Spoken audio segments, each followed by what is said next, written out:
Welcome to the Calm and Clarity podcast. I'm India, and here we share insights and strategies to help you live with calm and lead with clarity.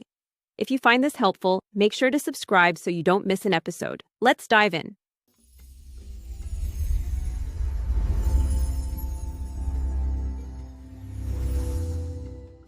Welcome to the Deep Dive. Today we're jumping into a topic that came straight from you, our listener. Magnesium and anxiety. You sent over some really interesting sources, all asking, can this mineral actually make a dent in anxiety symptoms? So that's our mission. We're going to unpack how magnesium might work, look at the different kinds you can get, talk practical stuff like dosage, safety, and really connect it all back to overall well-being. It's clearly a vital mineral. Let's get into it. Yeah, it's fascinating stuff. What really jumps out from the research you shared is just how, fundamental magnesium is. We're talking about an essential mineral, right?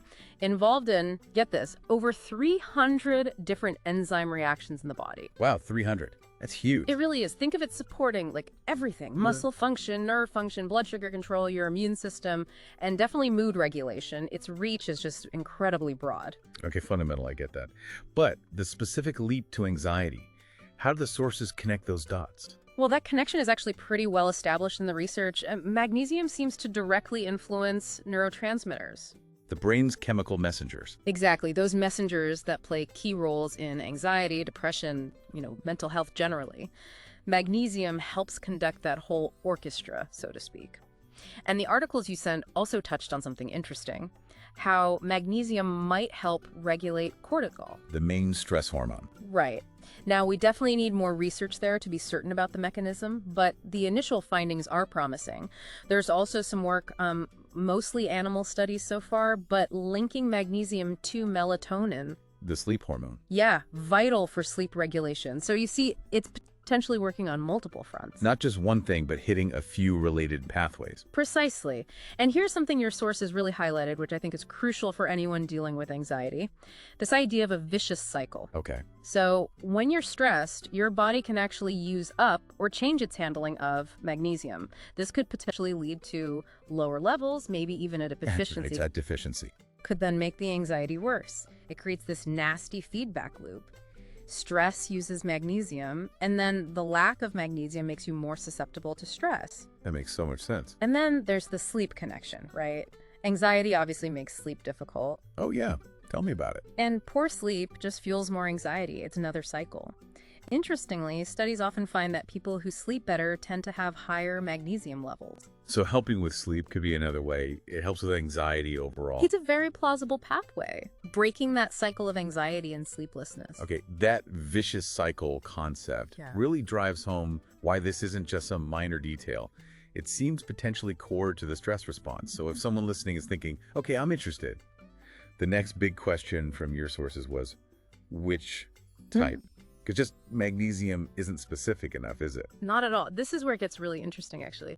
The form of magnesium makes a huge difference in how well your body absorbs it and where it goes. Right, bioavailability and all that. Exactly. So let's break down 4 types that came up in your materials, focusing on anxiety. First, there's magnesium glycinate. You could think of this as kind of the gentle, calming one. Okay, why gentle? Well, it's known for being easier on the stomach than some other forms, but the key thing is it combines magnesium with glycine. Glycine itself is an amino acid known for its calming effects on the nervous system. So the combo might boost relaxation, maybe improve sleep quality. Ah, so the glycine adds an extra calming punch. Makes sense. Good for sensitive systems, too. Generally, yes. Then you've got magnesium taurate. Taurate. Okay, what's the story there? This one combines magnesium with another amino acid, taurine.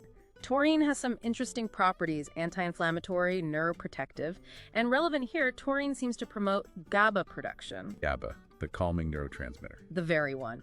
So the idea is this combo might enhance that calming effect. Your sources mention animal studies showing it might reduce fear and stress responses. Animal studies, though. So promising, but needs more human research.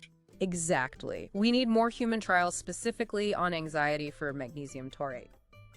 Now, next up is magnesium L-threonate. This one's pretty unique. Oh yeah, how so? Its claim to fame is its ability to cross the blood-brain barrier more effectively than many other forms. Like a VIP pass for the brain. That's a great way to put it. It gets magnesium levels up in the brain, and once it's there, it seems to interact with receptors involved in mood, cognition, and the stress response. So potentially more targeted for brain-related effects like anxiety. That's the thinking. Animal studies showed reduced anxiety and better cognitive function. And importantly, there is human data. A 2022 study you shared looked at older adults. Those taking 1.5 to 2 grams daily reported significant drops in anxiety symptoms after 12 weeks. 12 weeks, okay, that's a decent time frame. And significant results. That's compelling. It really is. Finally, let's touch on magnesium chloride. Chloride, is that just a standard one or... It's actually absorbed quite well by the body, and the research your sources included suggests it can help with relaxation, sleep, and even symptoms of depression and anxiety. Any specific studies? Yeah, a couple stood out. One from 2017 found 248 milligrams daily significantly improved both depression and anxiety symptoms in people with depression. Another study looked at people with fibromyalgia. Just 100 milligrams daily for a month helped reduce their pain and stress levels. So, another viable, well-absorbed option with some good data behind it. Correct. Different forms, different potential advantages. Okay, we've covered the why the bodies need and the what, these different forms like glycinate, taurate, L-threonate, chloride. But now the really practical part for our listener, how much and where do you get it? Let's get into the nuts and bolts. Absolutely crucial next step. When we talk intake, we have to think total intake food plus any supplements. The recommended dietary allowance, the RDA, it kind of hovers around 300 to 420 milligrams a day for most adults. Give or take, depending on age and sex. Exactly. Yeah. Maybe 420 milligrams for adult men. 320 milligrams for adult women, a bit more during pregnancy. But the key point isn't the exact number, it's that your sources highlighted that almost half the adults in the US aren't hitting even these basic levels just from their diet. Wow, nearly half. That's significant. It is, and the best way, ideally, is always food first. Right. What are the big hitters for magnesium-rich foods? Think leafy greens, spinach, kale. Nuts and seeds are great: almonds, cashews, pumpkin seeds, legumes like black beans, chickpeas, also whole grains, brown rice, quinoa, fruits like avocados, bananas, dried fruit, even milk, dairy, or substitutes if they're fortified. Lots of options. Okay, so load up on the greens and nuts, but Yeah. if diet isn't enough and someone's considering supplements, what's the rule on dosage? And safety is super important. Super important. For supplements, the general advice from your sources is pretty clear. Don't go over 350 milligrams per day from supplements unless you're working with a healthcare provider. Okay, 350 milligram supplement cap without guidance. Why that limit? Because absorption varies a lot based on the type of magnesium and your own health. And higher doses increase the risk of side effects. What kind of side effects are we talking? Usually mild stuff, especially if you take too much too quickly.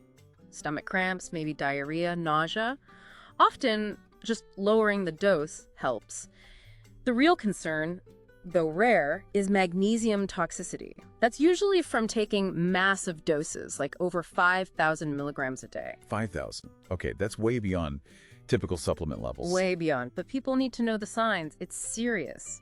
Low blood pressure, vomiting, facial flushing, feeling really lethargic, muscle weakness, trouble breathing, even irregular heartbeat. That sounds serious. Can lead to kidney failure or cardiac arrest. In extreme cases, yes, which is exactly why we keep saying talk to your doctor or a qualified health professional. Absolutely, especially if you have kidney issues or other conditions or take other meds. They need the full picture. They really do. They can help pick the right type and the right dose for you personally. It's not one size fits all. That's crystal clear.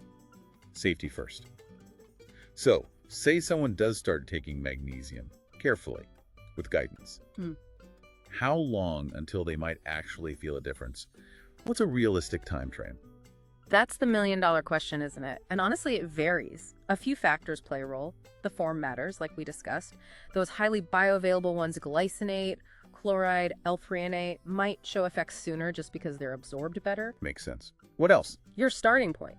If you're quite deficient, it might just take longer to build your levels back up enough to notice changes. Your diet actually plays a role too.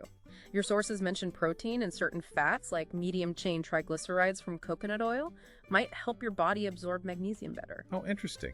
Diet synergy. Yeah. And even how you take it. Splitting the dose, maybe taking smaller amounts 2 or 3 times a day instead of one big dose, seems to improve absorption and effectiveness for some people. So spreading it out might be better than one hit. Could be. The bottom line is individual responses differ. But if you've been consistent for several weeks, say 4 to 6 weeks or more, and you're not noticing any improvement, that's definitely time for a follow-up chat with your provider. Okay, patience, consistency, and check back in if nothing changes. Good advice. And this whole conversation reminds us, magnesium isn't a magic pill, right? It's a tool, part of a bigger picture for managing anxiety. Absolutely. It's one piece of the puzzle.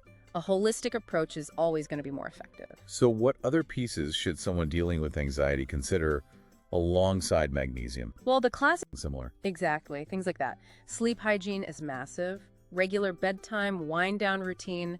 It makes a huge difference for anxiety. Social support is key, talking to friends, family, getting that connection and understanding.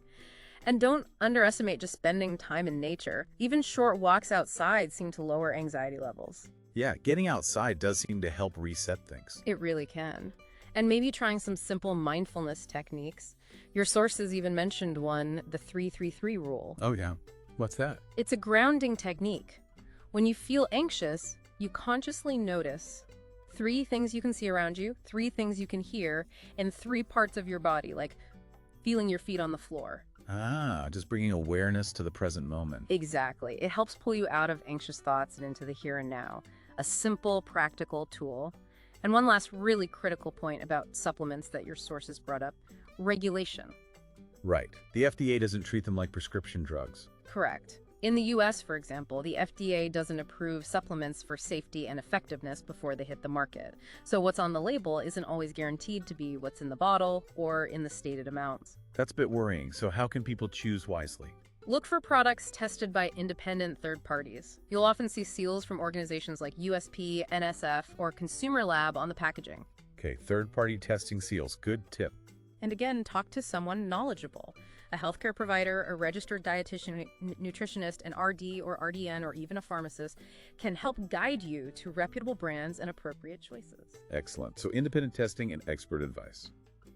Okay, we have covered a ton of ground today, from magnesium's fundamental roles, those 300+ reactions, to the specifics of forms like L-threonate crossing the blood-brain barrier, or glycinate being gentler, plus the practicals of dosage, safety, how long it might take, and why food sources matter.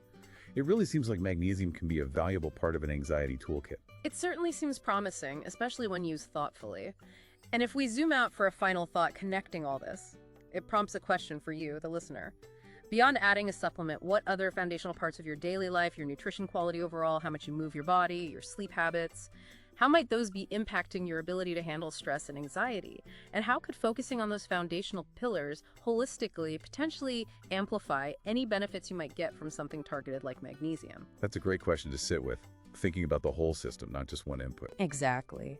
And one last time, always loop in your healthcare professional for that personalized advice before making changes. Couldn't agree more. Well, thank you for joining us on this deep dive into magnesium and anxiety, prompted by your great questions and sources. Keep exploring, stay curious, and take good care of yourselves.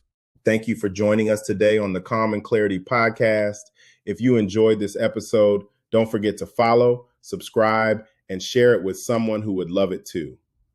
I'm Desmond, and until next time, keep growing, keep grounding yourself, and keep living with calm and clarity. We'll see you in the next episode.